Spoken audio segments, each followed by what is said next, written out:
Tunku Abdul Rahman telah mencadangkan penubuhan gagasan Persekutuan Malaysia pada tahun 1961 atas sebab kerjasama politik dan kepentingan ekonomi.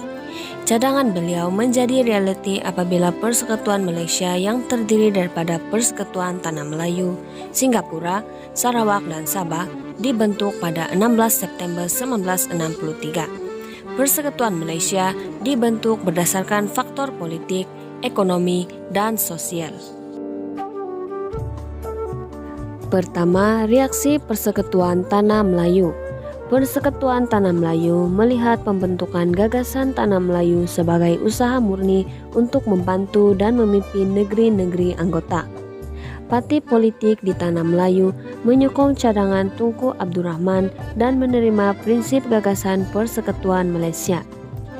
Parti Islam Setanah Melayu PAS dan Barisan Sosialis mahu idea gagasan dirundingkan terlebih dahulu dalam kalangan rakyat.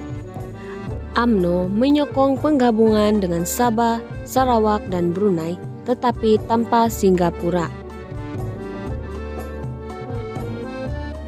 Seterusnya, reaksi Singapura. Parti Tindakan Rakyat Petir di bawah Lee Kuan Yew memenangi pilihan raya umum pada tahun 1959 ingin bergabung dengan Persekutuan Tanah Melayu.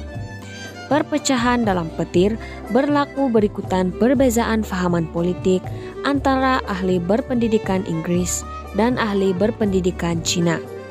Lee Kuan Yew menghadapi tentangan hebat daripada ahli berpendidikan Cina yang berhaluan kiri. Petir kalah dalam pilihan raya kecil Hong Lim pada April 1961 dan pilihan raya kecil Anson pada bulan Julai 1961. Lee Kuan Yew berunding dengan Tunku Abdul Rahman dan menyeru supaya penggabungan di antara kedua-dua negeri ini dijalankan dengan secepat mungkin. Golongan berhaluan kiri, pimpinan David Marshall, pemimpin Sekretariat Kongres Kesatuan Sekerja Singapura, Barisan Sosialis dan Parti Buruh membantah cadangan Lee Kuan Yew. Lee Kuan Yew terpaksa mengadakan satu pungutan suara. Seterusnya, reaksi Sabah. Pengumuman gagasan Persekutuan Malaysia telah melahirkan beberapa buah parti politik yang masing-masing memperjuangkan hak dan kepentingan kaum tertentu. Masyarakat Kadazan menubuhkan Pertubuhan Kebangsaan Kadazan Bersatu yang berjuang mengeratkan hubungan orang Kadazan Dusun. Pertubuhan Kebangsaan Sabah Bersatu ditubuhkan di bawah pimpinan Datuk Mustafa Datuk Harun menyokong gagasan Malaysia kerana ekonomi dan politik akan terjamin jika Sabah menyertai Persekutuan Malaysia. Parti Pasok Momogun pimpinan GS Sundang disokong oleh orang Cina kerana berasa bimbang dengan kedudukan ekonomi mereka sekiranya Sabah menyertai Persekutuan Tanah Melayu.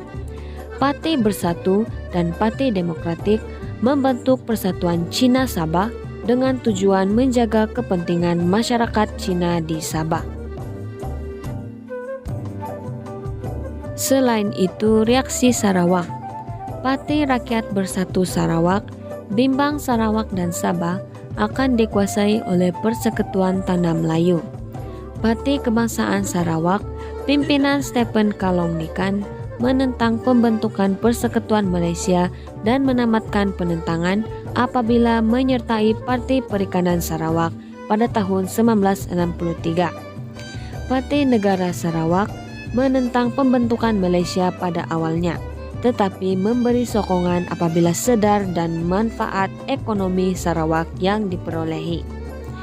Wakil Sabah dan Sarawak mengemukakan perkara 20 untuk dimasukkan ke dalam perlembagaan Malaysia yang akan dibentuk oleh jawatan kuasa antara kerajaan. Yang terakhir, reaksi Brunei. Sultan Omar Ali Saifuddin menyokong gagasan Persekutuan Malaysia sebab ingin mempercepatkan kemerdekaan, memerlukan perlindungan dan Brunei akan terselamat dari ancaman komunis. Pemimpin Parti Rakyat Brunei AM Azahari menentang hebat pembentukan Malaysia kerana ingin memulihkan zaman kegemilangan, menubuhkan Persekutuan Borneo dan mendakwa Brunei akan menjadi tanah jajahan di tanah Melayu. E.M. Azhari mendapat sokongan keuangan dari Filipina dan Indonesia yang juga menentang pembentukan Malaysia. Apabila Azhari gagal mendapat sokongan dari Sultan Brunei, beliau melancarkan pemberontakan ingin menggulingkan Sultan Brunei pada 7 Disember 1962 yang dikenali sebagai pemberontakan Brunei, tetapi dikalahkan oleh tentera British. Sultan Omar Saifuddin menolak jemputan tanah Melayu menyertai gagasan Persekutuan Malaysia pada bulan Julai 1963. Kesimpulannya, pembentukan Persekutuan Malaysia pada 16 September 1963 terdiri daripada Persekutuan Tanah Melayu, Sarawak, Sabah dan Singapura. Brunei menarik diri atas soal hasil minyak dan kekangan menjadi ketua negara persekutuan.